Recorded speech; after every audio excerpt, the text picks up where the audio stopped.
professor at the University of Sharjah. He is also the Deputy General Director for the academics, for the Sharjah Academy for Astronomy, Space Science and Technology. And today he's going to talk about something beautiful, globular clusters versus open cluster. This is a very, very interesting topic because it will show us the kind of stars we have in our universe in terms of the very bluish one, the red ones, the yellow one, so the orange one, and so on. So this is a very interesting topic. So please, Professor Mashur, you have the stage. Thank you, Professor Ilyas. Assalamu alaikum wa rahmatullahi wa barakatuh. In my talk, I will talk in both languages, English and in Arabic sometimes, for the sake of to know the phrasal verbs in Arabic, which sometimes confusing. We are talking about, as I always say to my students, we are still on the first step of this science. I mean, the whole astrophysics and space sciences. We just started to learn about the cosmos. So you have a vast field of research. Our talk today is about globular and open clusters. العناقيد النجمية مقابل مفتوحة. Of course, I will talk about other kinds which are not well known. This is the thank you, Mr. Bakir, for the nice announcement, and thank you, Professor Ilyas, for choosing this Pleiades cluster for this announcement. This cluster, which is known for the Arabs and for all over the world, in the Arabic world we call it الثريا. نقول الثريا من أجمل ما يرى في السماء. So today we are going to give some introduction, then stellar clusters by naked eye. Can we see it?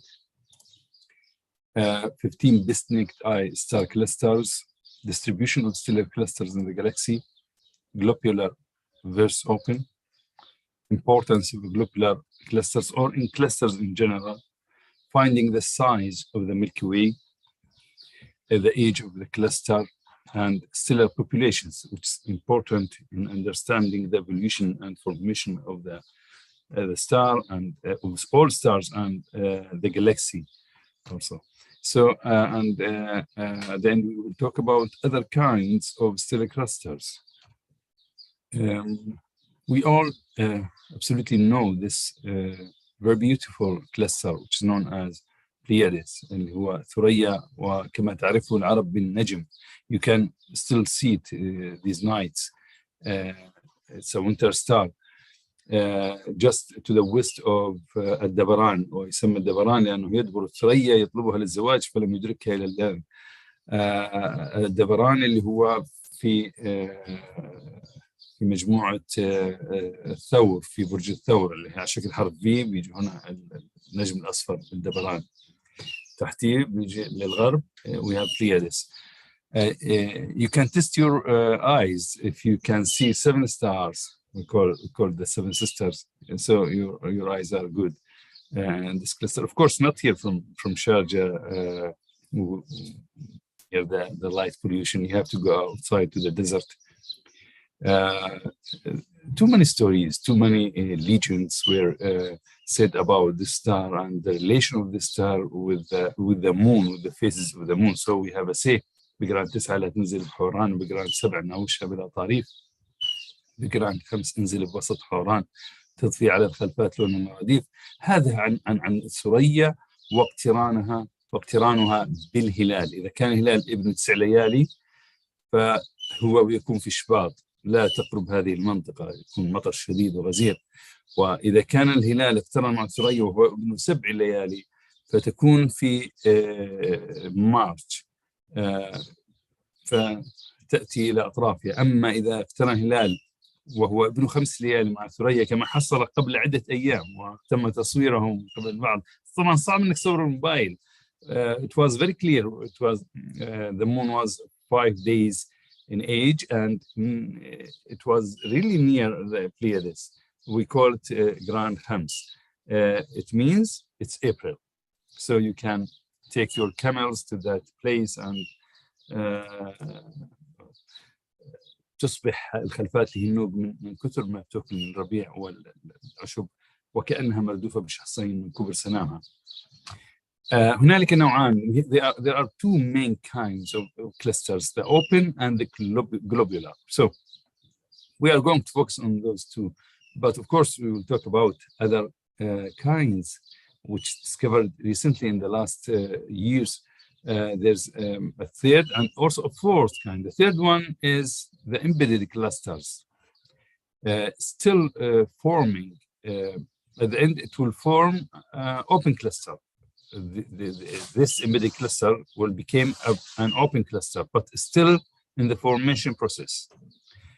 The fourth one, in 2005, some astronomers discovered some clusters, not in our galaxy, but in Andromeda. These clusters are very similar to the globular clusters in our galaxy, but of course, some differences. So it's called intermediate forms because it's not crowded in stars like globular clusters. So in this image, we have the 15 best naked eye star clusters. We have the Pleiades, which was used for the announcement here. The mouse, I guess, now seen in the middle. And here it is. Do you know what's called in Arabic, by the way? Pleiades. Pleiades, we said that it's a Thuraya. What about Pleiades? Anybody knows? You can write in the chat if you like. I hear somebody saying that, yeah. Pleiades, عنقود القلائص. يقول مالك بن الريب في مرثيته: ألا ليت شعري هل أبيتنا ليلة بجنب الغضا أزجي القلاص النواجية. عفوا. ألا ليت شعري هل أبيتنا ليلة بجنب الغضا أزجي القلاص النواجية. هذه في مرثيته التي ذكرها في القصيدة الطويلة. والقلاص في هذا البيت تعني صغار النوق أو السريعة من النوق القوية، لكن حتى العرب سموها القلائص وكأنها صغار النعام أو صغار النوق أو الناقة الخفيفة. إذن تأتي على صغار النعام أو على الناقة السريعة. فقال البعض أن ما ذكره مالك بن الريب يقصد به عنقود القلائص، وقال البعض هي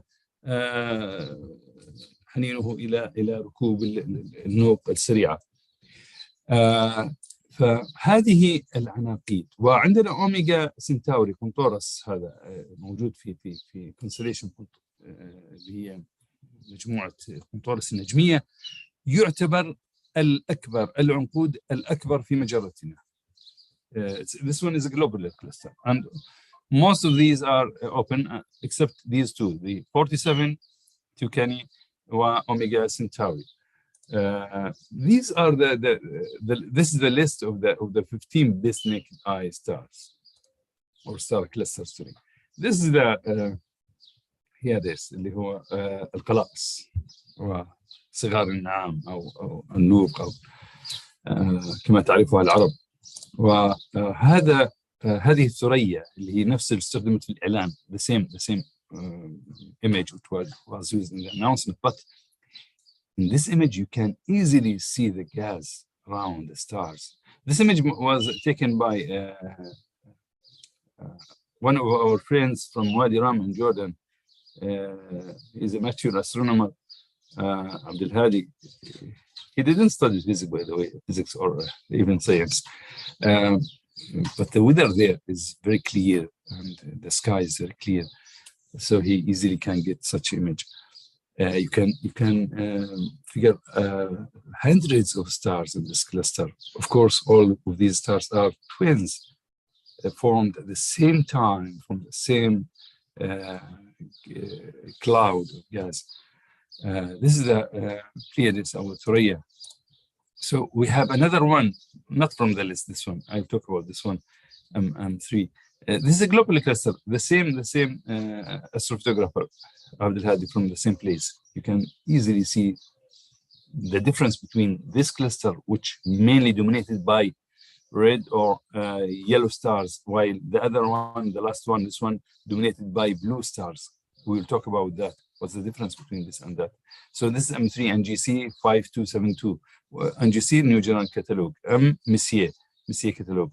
Messier, he didn't know at that time what are these. He just noticed something completely different than stars. So he named these strange things. This is the same. This is another image by the same astrophotographer.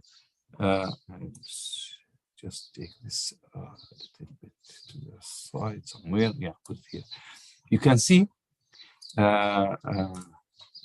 Leonard comet at the same time in the same image. There's a galaxy, a small galaxy here. It's NGC 5263, and this globular cluster M3 NGC 5272. Very nice image. This image was used in several magazines to show Leonard also. Let's talk about the distribution of the stellar clusters in the galaxy. The stellar clusters mainly, the globular clusters mainly distributed in the halo and around the disk, this area, which we call the halo. You can see here some clusters. Of course, this is a computer image, not a real one. The sun is around 8 kiloparsecs from the center of the galaxy, and the open clusters are mainly found in the disk, stellar disk here.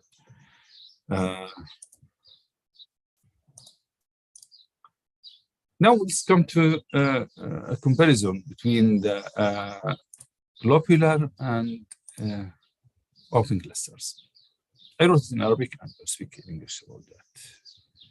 We have the number in the galaxy. I just changed this number. Before just 20 minutes, it was written here 1,100 clusters. I changed it because I read several information about some of the sources said 20,000 of the open clusters in our galaxy. But of course, I didn't find a source for that information, so I didn't use it. But mainly, we know that the number of the open clusters in our galaxy is more than 1,100. The well-known are 1,100, but the dedicated or the estimated number is much larger than that. So we have more than, we can say more than 1,000 in our galaxy open clusters. What about globular? We have between 150 up to 200. The concentration of the stars in the open cluster are distributed, not concentrated as those in the globular clusters at the center. So the general shape is not, there's no specific shape in the open clusters, but of course in the globular one it's spherical. As we said, these open clusters are mainly distributed in the disk, galactic disk, while the globular clusters in the halo. The number of stars in the open clusters between 20 stars, yes. So we can see that in our analysis, by the way, we sometimes face multiple stellar system with 7 stars or 8 stars. So we sometimes call it a cluster, small cluster. So the number of stars in the open clusters is between 20 and 1,000, while it's much more in the global clusters. It's between 10,000 stars up to 10 million stars, huge number. The size is less than 30 parsecs. I mean the diameter of the cluster. 30 parsecs, we are talking about 100 light years from the edge to the edge. While it's between 20 up to 100 parsecs in the global clusters. So you are talking about 300 light years. It may reach 300 light years from the edge to the edge. The total mass is between 100 and 1,000 solar masses for the open clusters, while it's between 10,000 up to 100,000 solar masses. The overall luminosity is between 100 and 1 million solar luminosity for the global for the open, while it's between 10,000 up to million solar luminosity in the globular cluster. The distribution of the mass per star, it's between 0.08, which is the limit or for a mass to become a star. Below 0.08, it's still brown dwarf, and as you know, below 0.013, it's a planet. So the stars in such clusters is between the masses are between 0.08 and 100 solar masses, while it's in the open, in the globular cluster, it's between 0.8, it's the limit, this limit is fixed, and 4 solar masses. Why 4 solar masses? Because any massive star would already been exploded and died and changed to become a white dwarf or a neutron star or a black hole. So the lifetime is the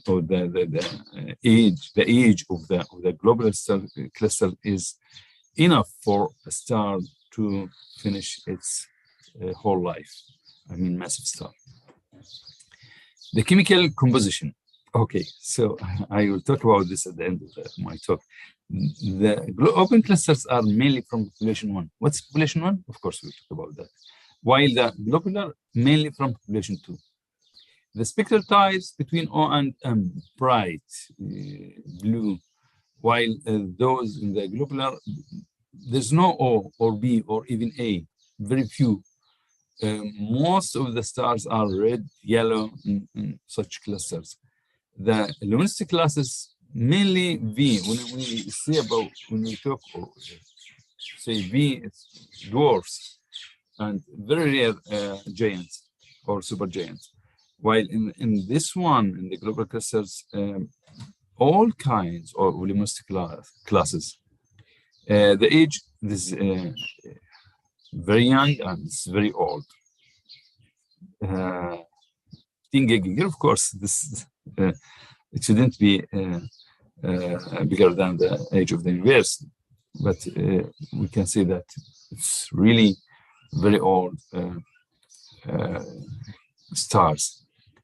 Still forming the open, yes, while the globular, no. So we said that about the embedded cluster. We are going to talk about it. What about the nebula? Yeah, as we have seen here, there's still some gas, or the traces of the nebula is still there in the open cluster in Pleiades. You can see the gas very clear. While in the such clusters, no any gas seen around the stars. All gas were absorbed by the stars themselves. So no, I mean, nebula or any image for a nebula.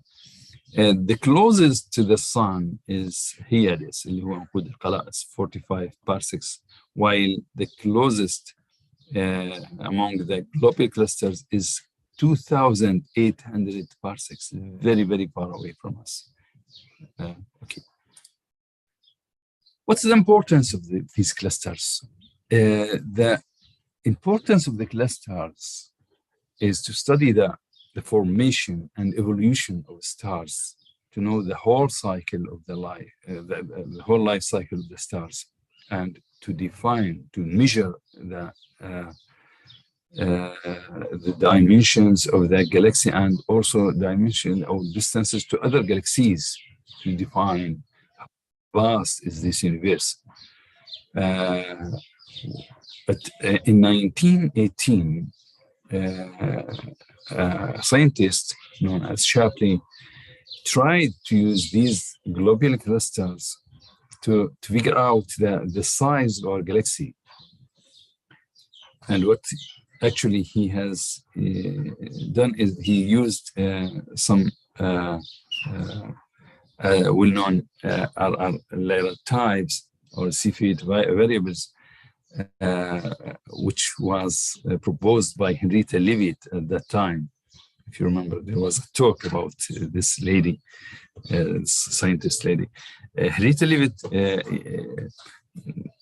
said that we can use RR type or Cepheid variables to measure the distances to any globular cluster or any other galaxy even. So Jacob's Capitan determined the diameter of the Milky Way to be 20 kiloparsecs at that time. We are talking about 100 years ago, okay, with the sun near the center. While Harold Shapley found that the diameter is 100 kiloparsecs. But we know that it's 30 kiloparsecs. It's not 20 and not 100. Now we know that the diameter of our galaxy is 30 kiloparsecs. So none of them were exact true. But Shapley, he deduced that the sun is about 2/3 from the center, which is true. Both weren't aware of the dimming effect of dust. The dimming effect gave the fake information or the measurement, the big error in the measurements. So Shapley, using globular clusters for distances, didn't distinguish between RR Lyra and Cepheid variables. So he thought these are, he was looking at Cepheid variables, but he thought it's RR Lyra types. What about the age? This is another advantage of studying clusters. I always say to my students, clusters are laboratories to understand and to study stars. In this figure, this is the HR diagram for all stars in this cluster. The distribution of the stars, as you can see, this is the main sequence. These, the blue here, are already exploded, and these are white dwarfs. And here are the giants. So some of the stars already left the main sequence. Some of them already died, and the majority is still in the main sequence. So this point we call the turn-off point.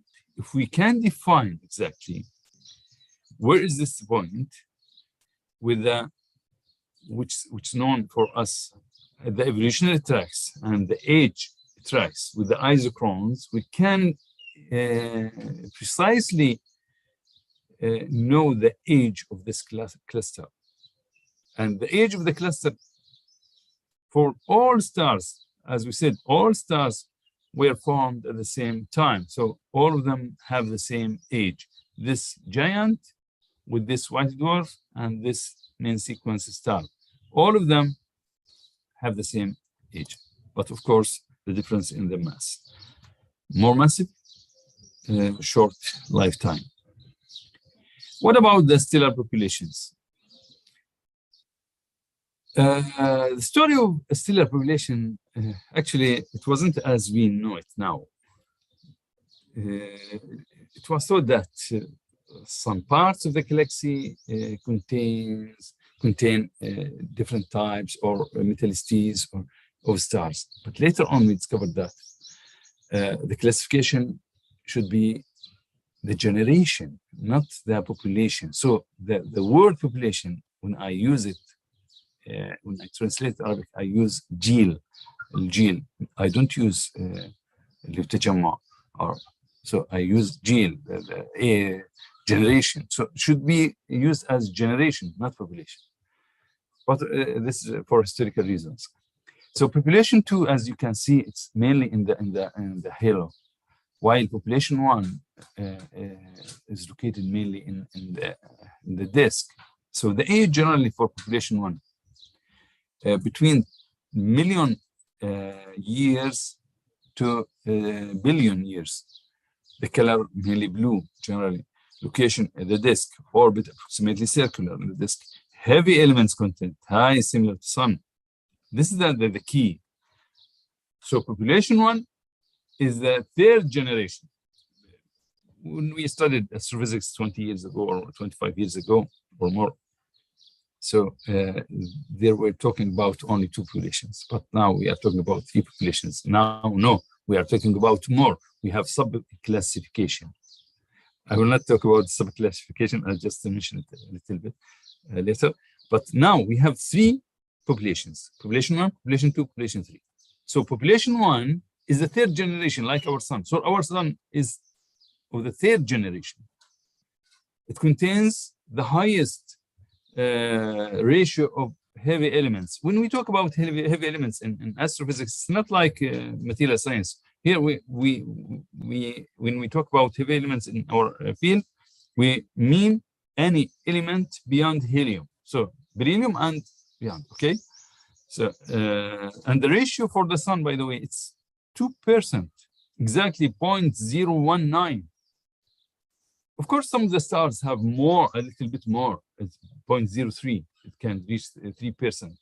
But some of the stars, like population 2, هذا الجيل الثاني هنسميه الجيل الثاني, the 2nd generation, the age is old, around 10 giga years, 10 billion years. Red in the halo plunging through disk, يعني بالأوربت بتاعهم بتخاطع مع الديسك. Heavy elements content low, نسبة العناصر فيها very low. I'll say low. It may reach 0.004 something. So if the elements is less than that, the heavy elements, so we are talking about population 3, which is very rare and formed at the beginning of the formation of the galaxies. Subpopulations, division of stars into 2 groups can be oversimplification. يعني إنه أنا أحكي إنه بس ما عنديش غير population 1 population 2 هذا it's not fair. Why? Because we discovered too many other meteoricities among stars. So sun, like the sun, نأخذ مثال. The sun itself doesn't fit either category. يعني هي مش جاي بين الاثنين. يعني population 2 and population 3. يعني الجيل الثالث كانوا يحكوا لنا جيل ثاني 20 years ago. Now we say 3rd generation. So it's in between, actually, the sun, between the population 2 and population 3. So population 2 and population 1, اللي هو الجيل الثالث. But usually considered as population 1 star. Inspires creating subgroups. Now we are talking these days about subgroups. Maybe in a year or a few years ago, a few years later, we will see a new classification of the population set of populations, like extreme and intermediate population 1. The 2 populations show that star formation has not occurred continuously. يعني مش بشكل smooth like that. No. It's like steps, okay? The generations. Population 2 formed in major bursts at galaxy's birth during its initial collapse. من أيام formation of the galaxy. أيام نشوء المجرة. While population 1 formed much later. هذا جديد. Like the Pleiades, blue stars. Population 1 stars used to map spiral arms in vicinity around the sun. Okay, what about other kinds of stellar clusters, which we talked about? We have the embedded clusters.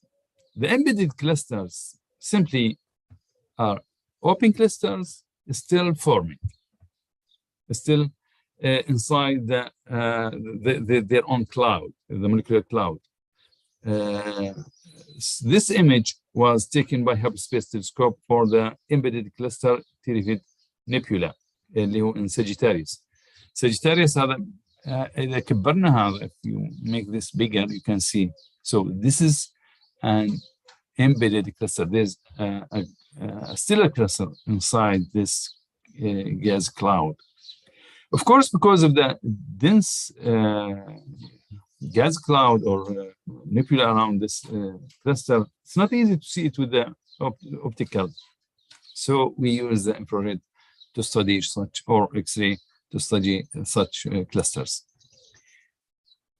Charles Lada and Elizabeth Lada, in their review paper in 2003, they said, تولد العناقيد النجمية المستترة داخل السحب الجزيئية العملاقة. So they said that embedded clusters are forming inside the giant molecular clouds GMCS. وخلال تكوينها وتطورها غالبا ما تكون غير مرئية إلا باستخدام مجسات الأشعة تحت الحمراء. It can be seen only or observed only using the infrared. During the last 15 years, too many embedded clusters were discovered in the galaxy. What about the fourth kind of clusters? It's the intermediate clusters. In 2005, some astronomers discovered a new kind of clusters in Andromeda, not in our galaxy, which looks like the globular clusters. These are the three well-known intermediate clusters in the Andromeda M31. All of these clusters have some similar properties like the global clusters, like the number of stars, hundreds of thousands, the metallicity, stellar population. What's different from the global cluster is that it's much bigger.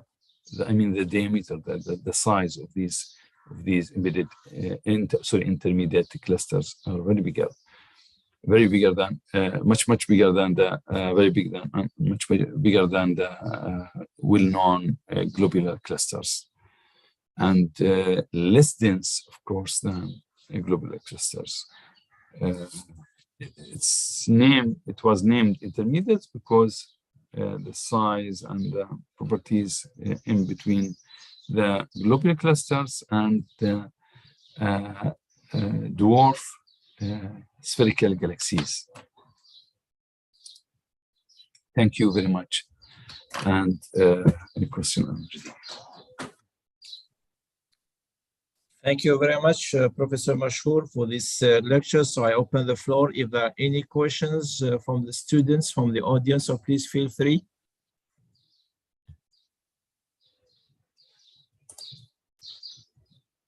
Please, any questions? You can write it down as a chat, or you can just talk directly.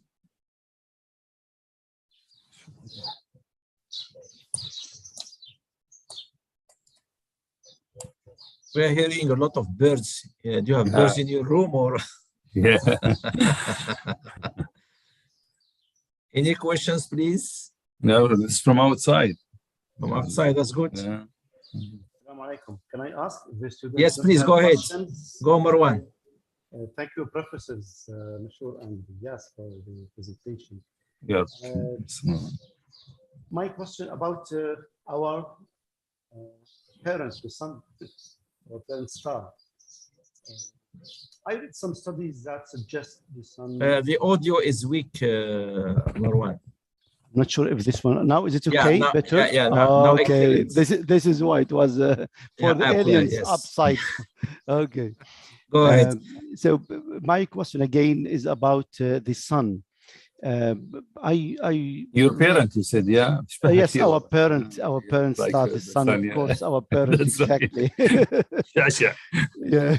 So my question is whether if it was in a cluster, a global or open, doesn't matter, and how to prove that if it was really a part within a cluster, an open cluster. Okay, thank you, Mr. Marwan, for the nice question. Actually, I didn't mention that because with the time. It's a very important question. The open clusters, after billions of years, may become single stars. So this is a proved idea or theory that some nearby stars could be at their own formation formed as a cluster and later on spread away from each other to form single stars, or of course sometimes binary stars or triples. So our sun could be actually a part, but we don't have any nearby stars. If that happened, that means it happened very far away, maybe with the mother of our star, not our star, the daughter. I mean, the mother or the grandma of our star. So I said that we are talking about the third generation. So maybe in the second generation or in the first generation, there was a cluster. And by the time the cluster, this cluster spread away, and now we have only one star. The important question, which may be trickier a little bit than this one, is, does our sun have a companion? Because we are talking about most of the stars. Now I can say, I'm not sure, I can say that all stars in the galaxy are binaries or multiples. We are not talking about single stars anymore. Is our star a single star or a binary system? So the answer, this question was raised to Professor Malkov. He was our guest last week in our course for master. And one of the students asked him, is there a proof, or is there a companion or for our star? He said, it could be. If it's a companion, maybe it's a brown dwarf, and it's not easy to find a brown dwarf and to observe it. So we are with high eccentricity. Now, maybe this is a brown dwarf, and now we are talking about that this star is away from us at a pastoral passage, very far, and it could be. I say that the twin of our star could be Jupiter, because Jupiter, if it was a little bit bigger, it could become a star. I mean, a brown dwarf. So either the Jupiter, or there's another brown dwarf away from our sun, but it belongs to our system. I hope that my answer is clear.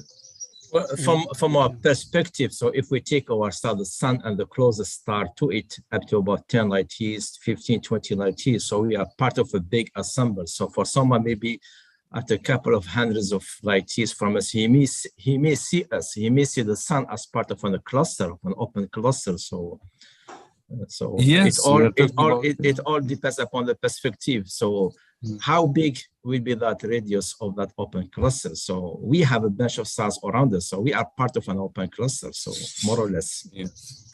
Any more questions, please? You have a question, you can read it. The meaning of Cephids, الشلياق, slide number, yeah. الشلياق أنا ترجمت الشلياق هي ليرة. ليرة تايب. ليرة الشلياق اللي هي من العربي، لكن ربما نحتفظ بالليرة معروفة أكثر عالميا. سيفيد اللي هي القفاويات. سيفيد القفاويات. Very similar to each other, these two kinds, by the way. If you want to know more, just contact me. We have a course, special course about variable stars, variable and binary stars. So you may add also that the Cephids have this long period between 1 to 60 days, and the RRI Shiliaq, they have about a day. So this is very different. Yes. The period of rotation. So, and this is what Shapley. Actually, he didn't know which is which. So he used Cephid as RR. That's why he got a wrong distance for these clusters. Any more questions, please?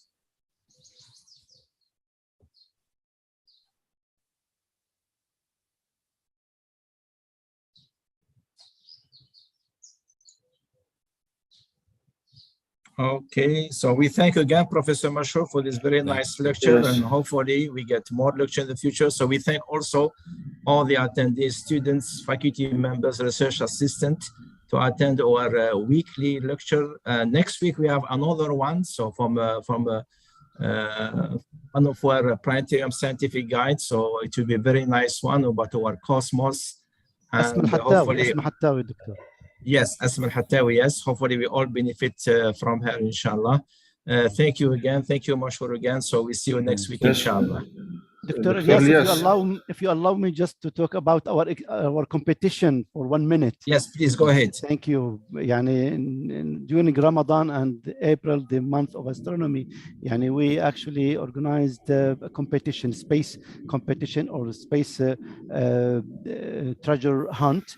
So everyone is welcome to come to to SAASST here, and by going through the exhibitions or the exhibits in the space exhibitions, you can actually solve the mystery, which that one you can get at the reception, and there is of course prizes. So please come.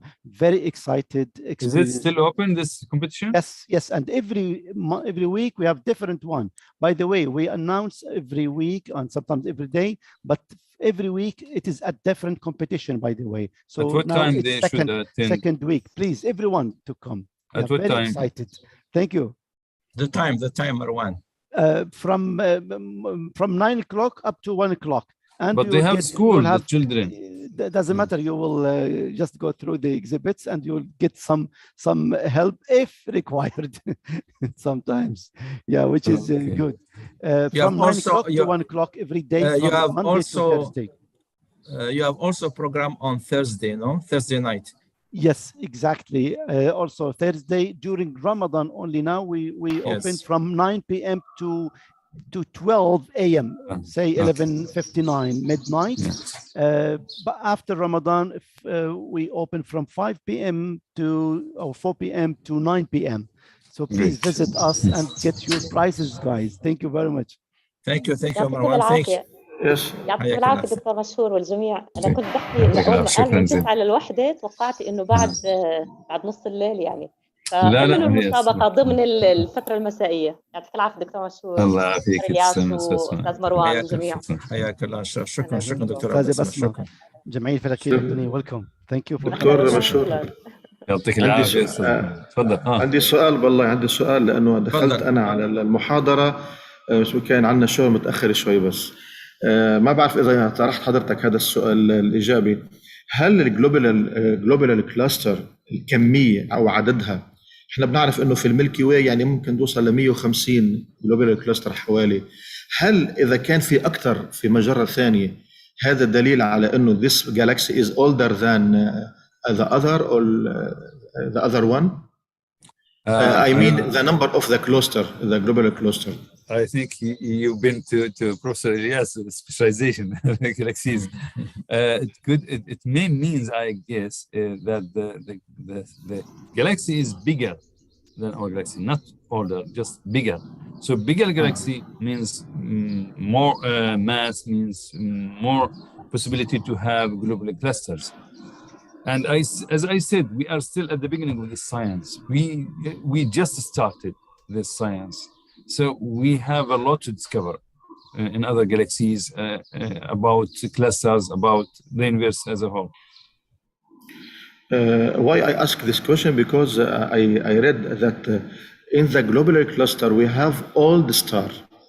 Yeah. The oldest star. Yes. Okay, if they are all the star, that mean more we have globular cluster, number of globular cluster, that means this galaxy is older than the other one? No, this is less of because the infinity of the stars. يعني إذا كان no, it may be related to the mass, more to the size and to the mass of the galaxy. Well, as far as we know, the number of globular clusters in a given galaxy does not mean that you can use it to compare galaxies in terms of age. No. As if we do have some observation, especially with the new system that are going to be that can have the resolution to do that, to observe this globular cluster in other galaxies, it will be excellent. But for now, so the subject is open. We cannot tell. Okay, thank you. شكرا. Okay, thank you very much, everyone. So we close this lecture today, and we see you next week, inshallah. Thank you very much. Assalamu alaikum. Assalamu alaikum.